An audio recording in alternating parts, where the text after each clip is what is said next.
Ring you up, Mr. Kenna. This is the voicemail of Graeme Kenna from the Legal Department for Adult Services in Bradford Council.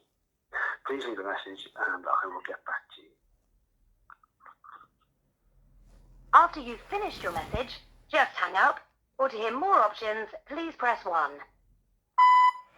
Yes, hello, Mr. Kenna. It's Mr. Hussain here.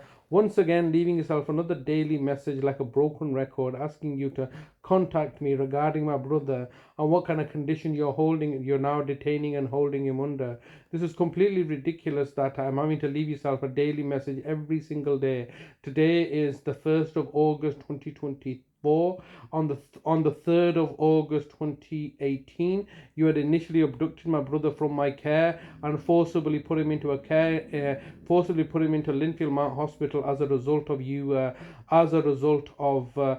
me looking to raise a safeguarding alert. So I had raised a safeguarding alert in July, 12th of July, and as a consequence of which I had made a video of my brother suffering from neglect, and as a consequence of which you had instructed the Office of the Public Guardian and Adalat and your managers Nadia Khan and Sanjeev Singh and your hospital doctors, Dr.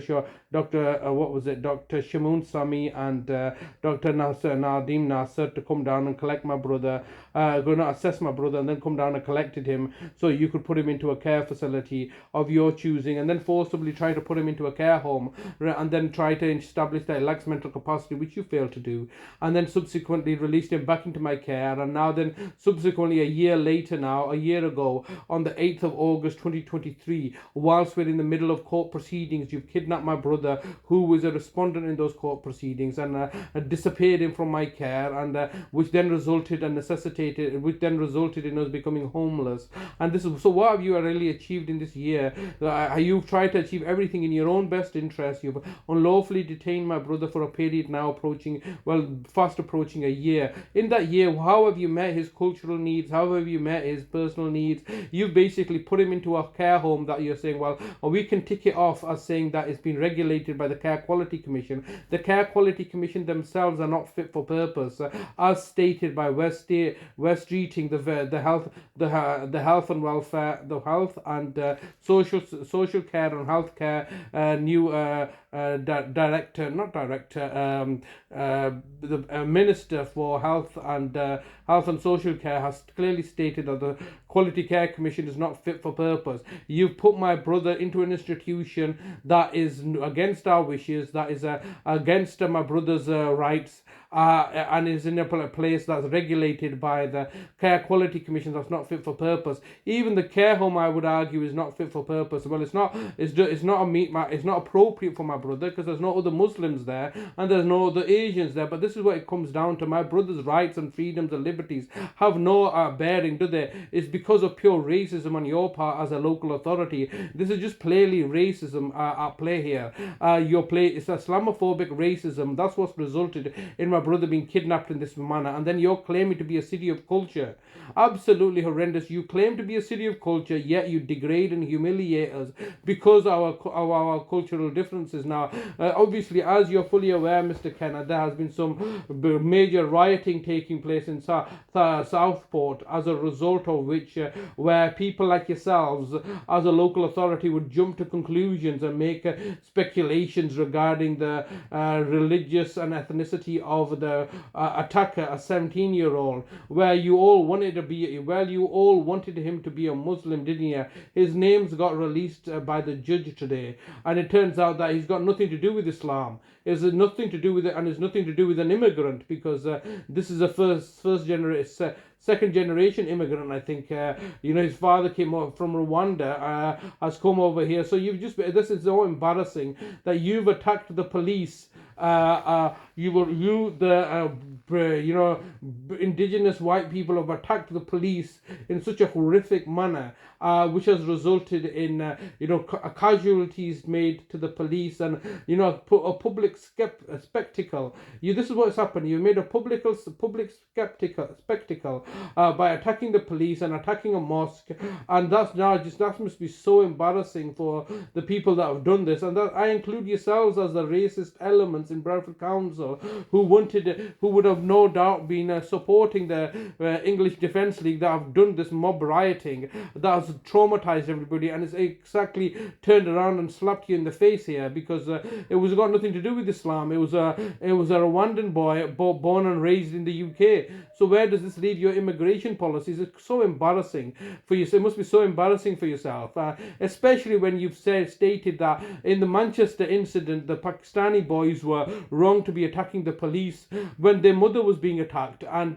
they were being racially profiled and discriminated against. So it's all on the high and mighty moral high ground then. Where's your high and mighty moral high ground now, when it just must be so embarrassing for yourselves? And now similarly, in much the same manner as this national embarrassment and disgrace, this is exactly what's happening in the local level. It's a local embarrassment and disgrace. You've made speculations, you've made assumptions that are incorrect about myself, looking to criminalize me, and looking to target and victimize me. And this is what you've done. You've come here with an agenda, and your agenda is to find and pin something on me after having previously wrongfully and falsely criminally convicted me. And now here we are. You've taken my brother for a year for his human suffering. I mean, what is it what you want? You're agitating and antagonizing. Or do you want another Bradford riots? Is that what you're gaming for? Rioting serves nobody's interest, does it? Burning down buildings and stuff like that, it's not exactly conducive to public unity and social cohesion, is it? But you're doing everything in your attempts to sabotage the very issue of what you're celebrating, multiculturalism.